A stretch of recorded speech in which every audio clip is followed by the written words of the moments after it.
I stayed last night here at the South Walton Suites corporate apartments. Interesting concept. I'll talk about that a little bit later. But it unexpectedly had two Tesla chargers. So I plugged in Snowball and got a full charge last night. Free energy. Well, this is an interesting place I stayed in last night. It's a corporate apartment building, and most of these units are rented by the month, but they do have daily rentals to fill in vacancies, I suppose. But it comes with a nice little work desk and a very comfortable chair. Great easy chair with a reading light. A little dining room table. I brought something up last night from the sandwich shop here in the building. A full kitchen, complete with a Keurig coffee maker, a refrigerator with water supplied and ice.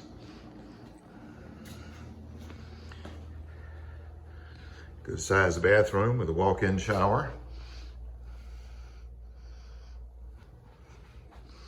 And a nice bedroom.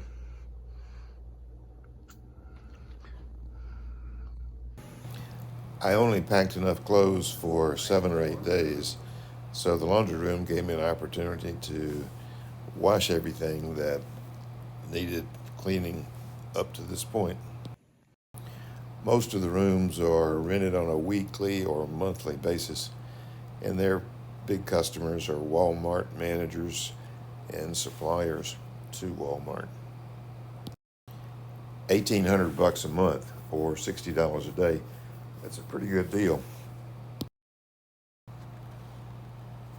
There was a very complete laundry room that I took advantage of since I only packed enough clothes to last 7 or 8 days. After breakfast, I drove over to the Crystal Bridges Museum. It's probably a good thing that you were required to wear a mask because it covered the fact that my mouth was open.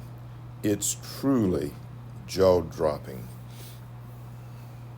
The museum is an American art museum, and their purpose is to welcome all to celebrate part of the American spirit.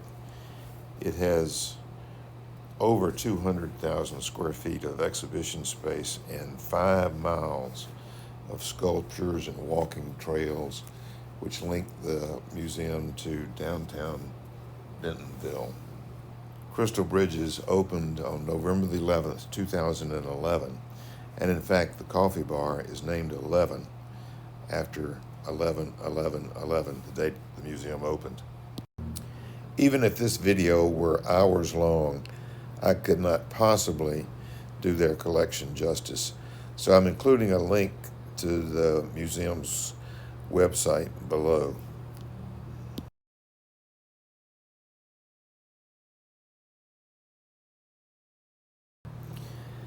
I think this particular sculpture, entitled Depression Breadline, would be one of everyone's favorite. It was created specifically to communicate the depth of desperation caused by the Great Depression.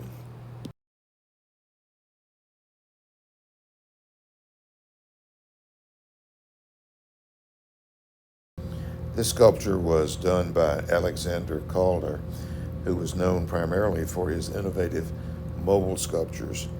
Interestingly enough, however, this particular work does not move.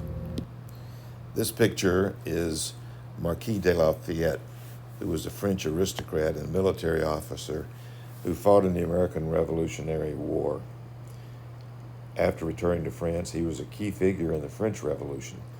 He is considered a national hero in both countries.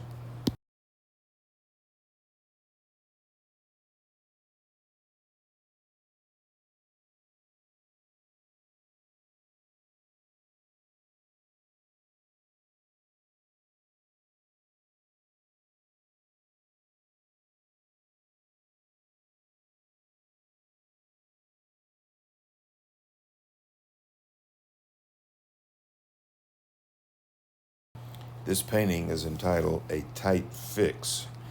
The man and bear in the foreground seem to be at an impasse. Both are injured and neither combatant is winning.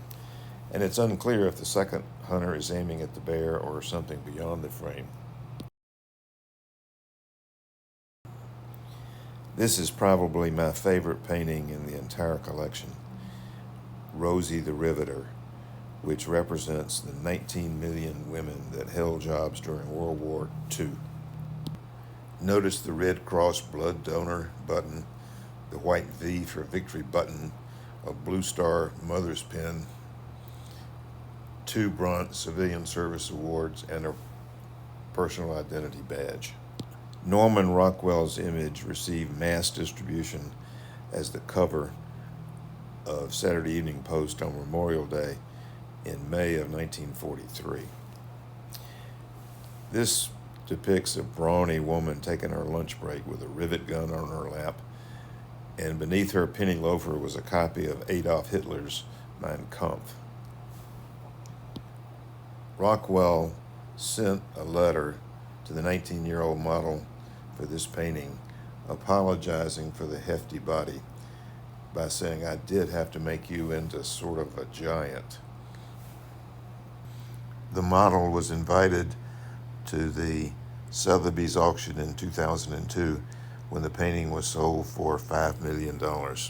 The painting was acquired by the museum in 2009 from a private collector. There was a special exhibit entitled Crystal Bridges at 10, which was a tribute to their 10th anniversary. The sign said that veterans would be admitted free. I told them I was a veteran. She smiled at me, gave me a ticket, and said, "Thank you for your service." There were 4 galleries representing the 4 elements. This one is earth, the previous one was water, and there was another one for fire and air. This exhibit is one of many that encourages interactivity. I don't think my portrait is going to sit in anybody's art collection. Being a bit of a geek, I enjoyed this exhibit, which featured a fairly famous painting of winter in Brooklyn. A computer graphic was made actually walking into the painting and creating motion from the characters depicted.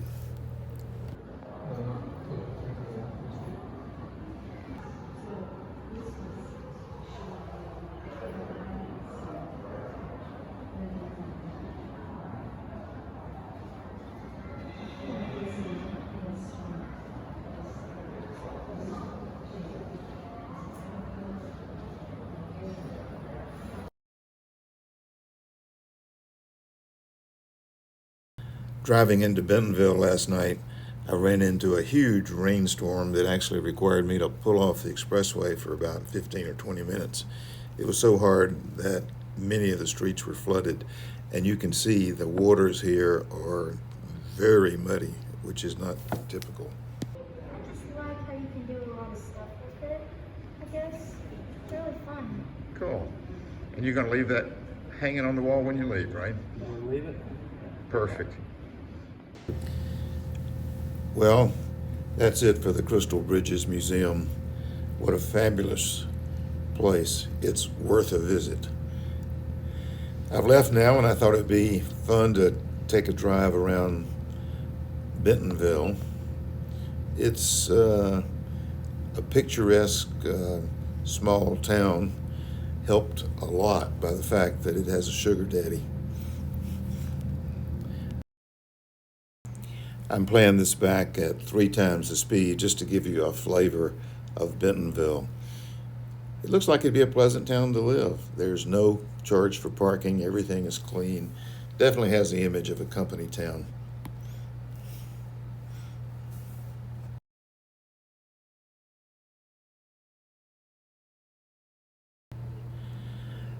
I made a brief visit to the Walton Museum. I thought it was very interesting. It showed Sam Walton's office, his famous Ford pickup truck, the Presidential Medal of Freedom.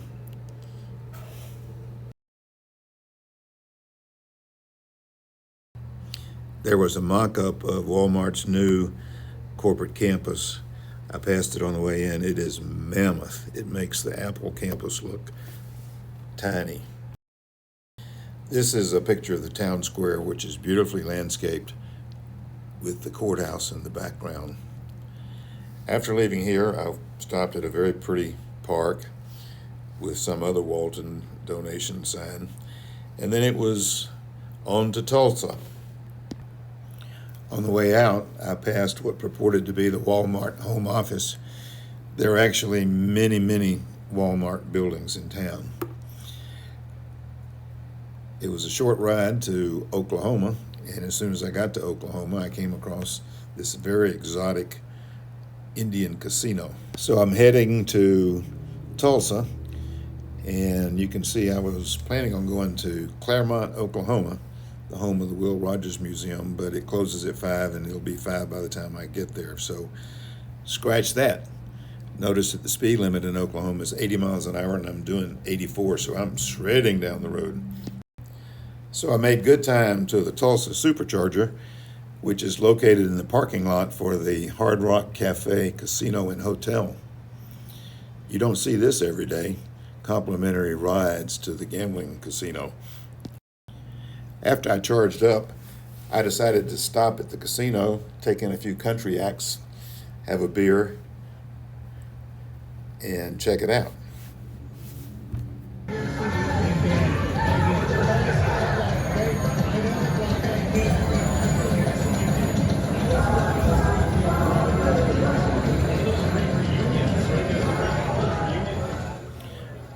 I like this reference to the famous Eagles song, Taking It Easy, regarding Hotel California. When I returned to my car about 8 p.m., I found I had a flat tire. I contacted Tesla Roadside Service, who said that they could tow me in for free, but the Tesla Service Center in Tulsa was not open until Monday. I asked what my options were, and they suggested I find an independent tire shop that might be open on Sunday.